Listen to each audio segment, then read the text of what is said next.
હાથના કરે હૈયે વાગ્યા. રોડ બનાવતી કામગીરીની પોલ ખુલી, પોતાની જ ટ્રક ફસાઈ.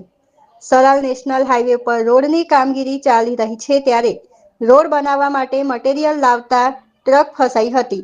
રોડની નબળી કામગીરીમાં હાથના કરેલ હૈયે વાગ્યા એવું કામગીરી પર સવાલ થયો છે. રમેશ નાયક